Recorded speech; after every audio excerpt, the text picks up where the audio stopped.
So, let's frame, this whole process, right, with a very simple example, about, how do you interpret, okay, whether, whatever you're doing, right, is meaningful to you.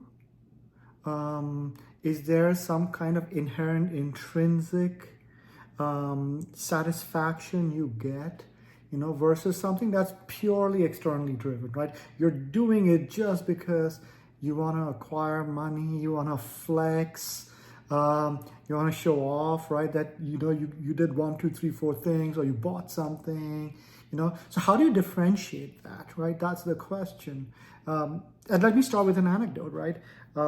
This last weekend, my son, loves, planes, and, he loves to go to the airport, just literally just take videos of planes landing and taking off. And there's a joy he gets. He shares this with his friends. They exchange, photographs and videos, and they comment on it and they discuss, and that's their thing, right? And for so many weeks he had been asking me, so like, Dad, can you take me to this place which is right opposite the airport? I can see the planes take off, land, because it's right by the runway. And I want to be there for 4 or 5 hours, right? And you know what the most amazing thing is, right? And this is why I say, and this is why I'm sharing it, right? Because it's important to understand this, right? We made the plan, we went in, and, it was 6 hours of the day, right? 6 hours of the day on a weekend, right? At the tail end of many busy weeks, leading up to many busy weeks when it comes to work, house stuff, other stuff, right? That has to be done, or that I wanted to do, or that I had wishes to do it. And we made the plan, we went to the airport, we had a, fantastic time. But if I were to tell you that fantastic time, it would seem so boring, right?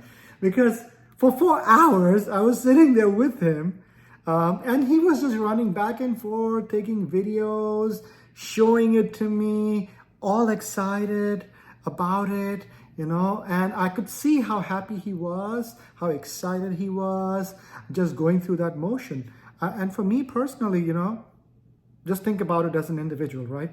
It was 6 hours of a Saturday, okay? That's what it was.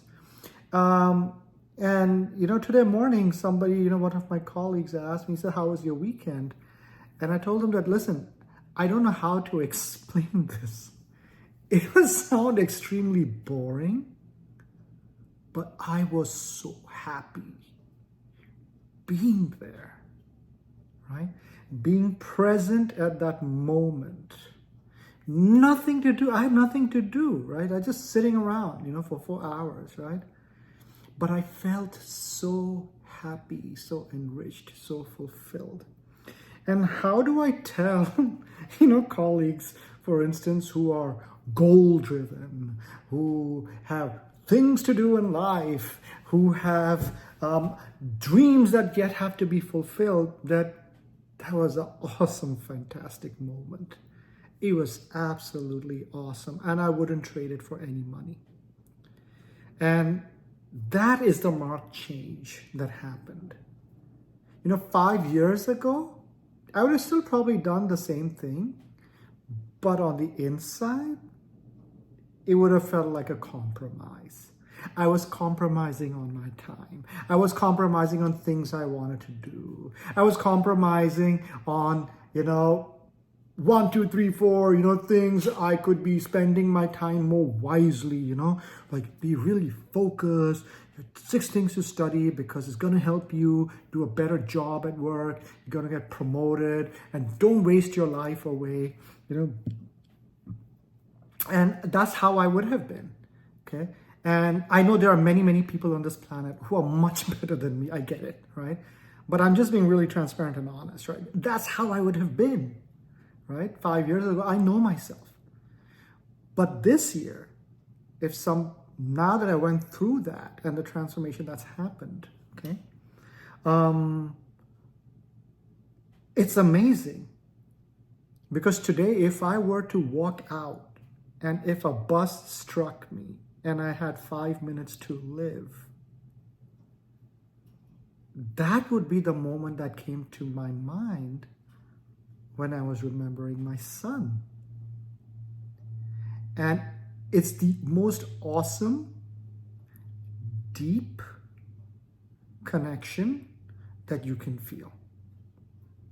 And to me, what I am going to be describing to you is an example, okay, around this search for happiness, fulfillment, enrichment. It is not for everybody, of course not.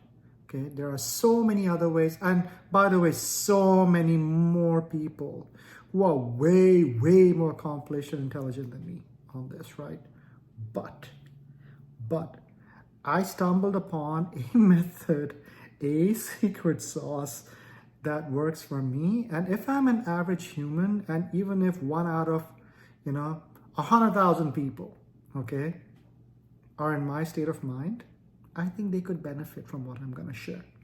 So as we go down this rabbit hole, okay, keep this frame of reference, keep this perspective in your mind, right? When we say that, we're looking for true happiness, true fulfillment, true enrichment, right? And I always like to think of things in the extreme just to make, my reasoning, bulletproof in a way, at least to myself, is I use extreme circumstances, right? I say, okay, if I'm going to die and I have 5 minutes, what is it I'm going to think about? That is going to make me feel so happy. What is it that I'm going to regret? Okay. So in the next video, okay, we set off on this journey, okay? And the first step of this journey, okay, is, have you ever thought to yourself, what is the vision you have for your life? And when I say vision for your life, I don't mean your jobs or your degrees, right? Or physical activity that you wear as a feather on your hat to show to others. What is your full vision of yourself? Okay, that's going to be the next video.